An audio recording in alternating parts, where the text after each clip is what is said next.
Right now, at this exact moment, a Chinese Type 815 Dongdiao-class intelligence collection vessel has dropped anchor in Iranian territorial waters just 37 nautical miles from the Strait of Hormuz, positioning its advanced electronic surveillance arrays directly between American carrier strike groups and the narrow choke point through which 21% of global oil supplies flow. Beijing claims the ship is conducting routine oceanographic research. The Pentagon calls it unprecedented intelligence gathering during the most volatile moment in U.S.-Iran relations since January 2020. This is the first time Chinese naval intelligence assets have embedded themselves directly into an active American-Iranian crisis zone, and what happens in the next 72 hours could fundamentally reshape power dynamics across the entire Middle East. Let me walk you through exactly what happened. At 0347 hours local time on Monday, April 7, 2026, commercial satellite imagery from Planet Labs detected a Chinese naval vessel matching the signature of the planned Tianwangxing intelligence ship entering Iranian waters at coordinates 26. 8547 degrees north, 56. 2891 degrees east, approximately 12 kilometers south of Keshem Island in the Strait of Hormuz. The vessel was traveling at 8 knots on a heading of 172 degrees when it reduced speed and deployed what infrared analysis confirms was an anchor at 0412 hours. By 0530 hours, the ship had established a fixed position with all major antenna arrays rotated toward bearing 090 degrees, directly facing the last known position of the USS Abraham Lincoln Carrier Strike Group operating in the Gulf of Oman. U.S. Fifth Fleet headquarters in Bahrain issued a statement at 0847 hours acknowledging awareness of Chinese naval presence but declining to comment on operational responses. Iranian Revolutionary Guard Corps Navy commanders in Bandar Abbas released video footage at 10:23 hours showing IRGC speedboats circling the Chinese vessel in what Tehran described as coordinated maritime security cooperation. Chinese Foreign Ministry spokesperson Lin Jian stated at the 1400 hours Beijing press briefing that the Tianwangxing was conducting legitimate scientific research in accordance with international maritime law and had received proper authorization from Iranian authorities. U.S. Central Command contradicted this claim 3 hours later, stating that intelligence collection vessels do not qualify for innocent passage and that China's deployment represents direct support for Iranian military operations against American forces. As of 1800 hours yesterday, the Chinese spy ship remains anchored with full surveillance systems active, creating an unprecedented three-way intelligence triangle between Beijing, Tehran, and Washington in the world's most dangerous maritime corridor. To understand the strategic significance, you need to understand what the Type 815 Dongdiao class actually is. This is not a general-purpose naval vessel that happens to have some communications equipment. The Tianwangxing represents China's most advanced signals intelligence platform, specifically designed to intercept, analyze, and relay real-time electromagnetic transmissions from adversary military forces.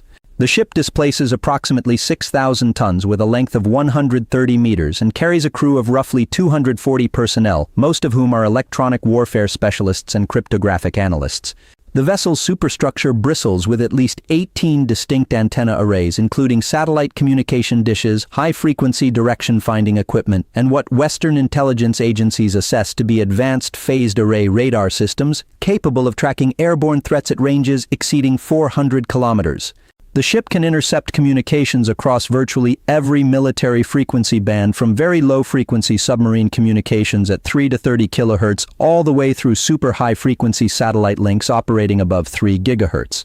According to Dr. Jeffrey Lewis, director of the East Asia Non-Proliferation Program at the Middlebury Institute of International Studies, the Type 815's electronic surveillance suite rivals American EP-3 reconnaissance aircraft in capability, but operates from a persistent naval platform that can maintain station for weeks without refueling. The strategic logic is straightforward. Every radio transmission from the Abraham Lincoln Strike Group, every radar emission from escorting destroyers, every satellite communication with Fifth Fleet headquarters, every targeting radar activation from FA-18 fighters conducting combat air patrols gets vacuumed up, processed, and transmitted back to People's Liberation Army Navy intelligence centers in Sanya and Shanghai. This provides China with comprehensive operational intelligence about American carrier tactics, communication protocols, electronic warfare capabilities, and most critically, real-time awareness of any preparations for strikes against Iranian nuclear or missile facilities. Iran gains something even more valuable: advance warning.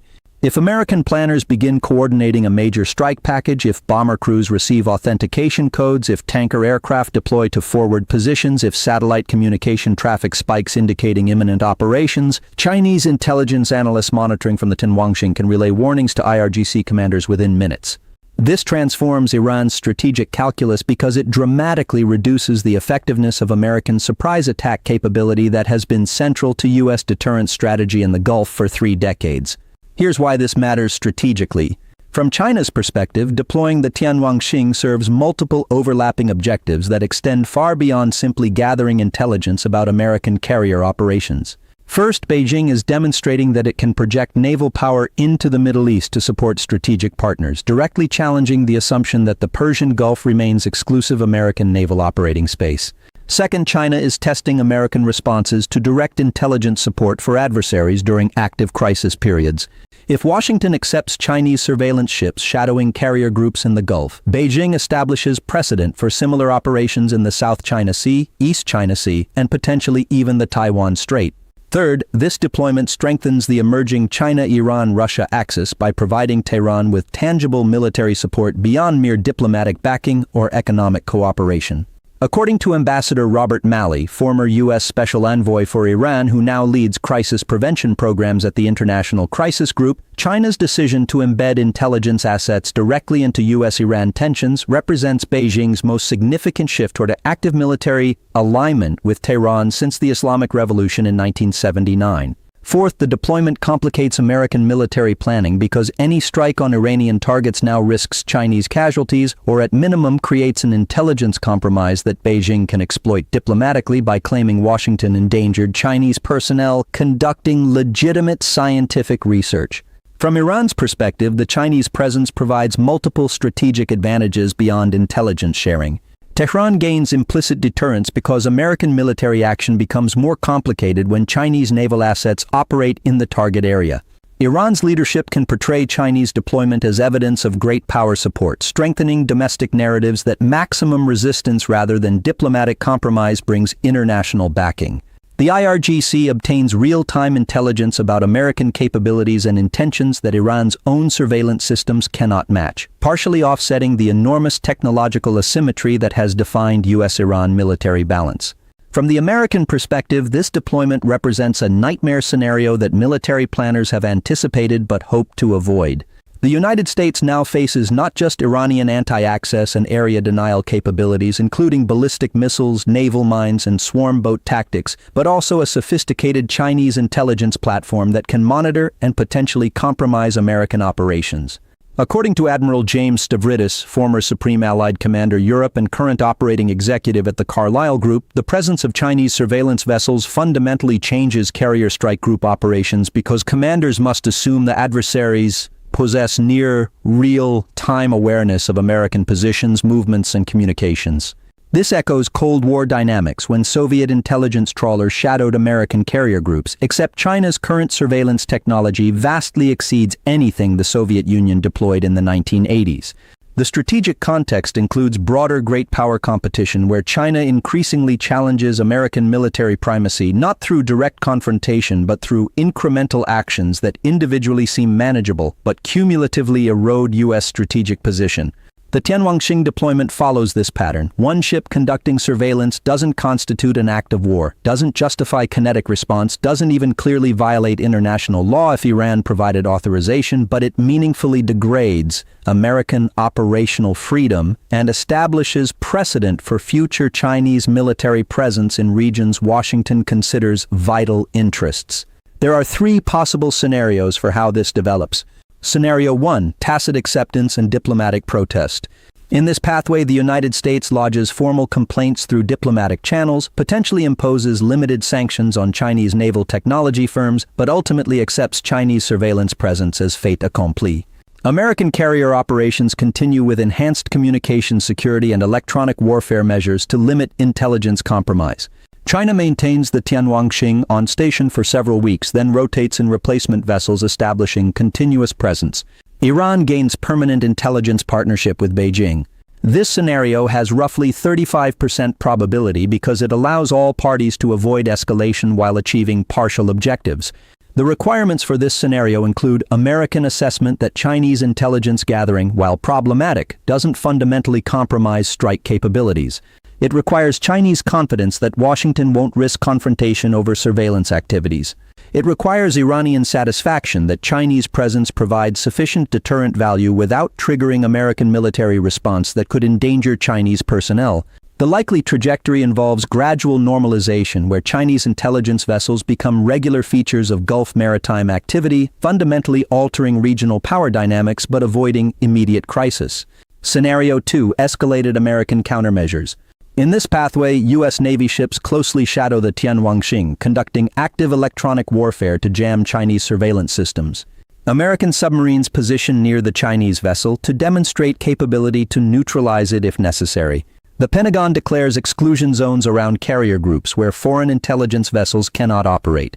This scenario has approximately 40% probability because it allows Washington to demonstrate resolve without kinetic action.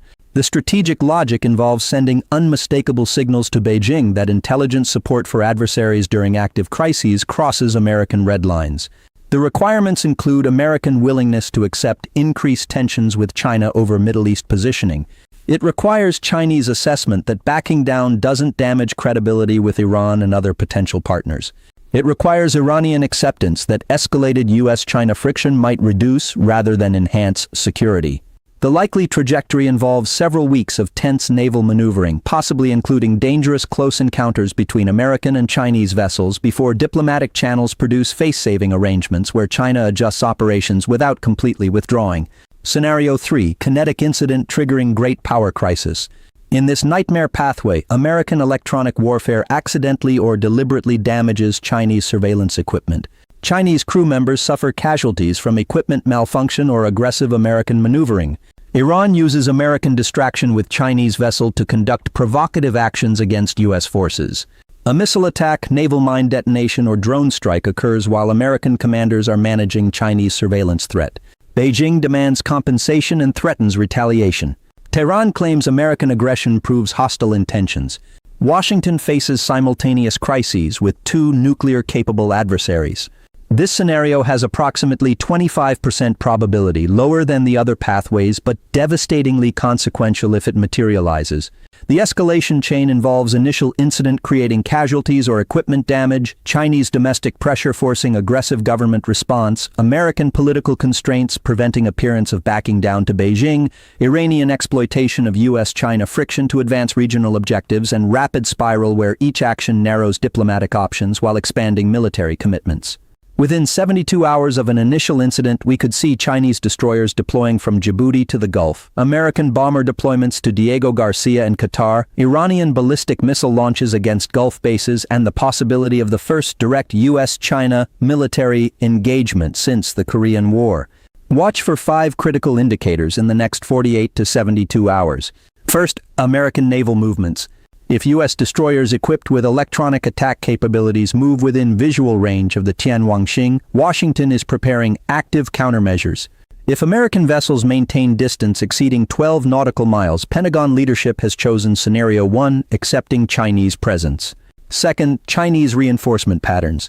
If additional People's Liberation Army Navy vessels deploy from the South China Sea toward the Indian Ocean, Beijing is preparing to escalate rather than de-escalate.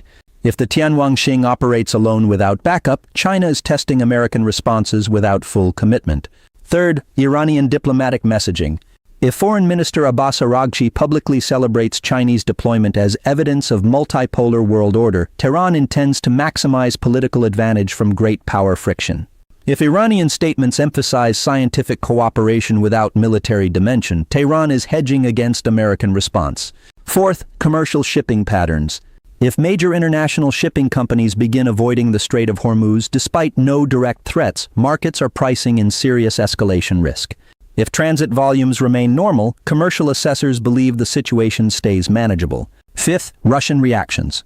If Moscow issues statements supporting Chinese presence and Iranian sovereignty, the Axis is coordinating responses.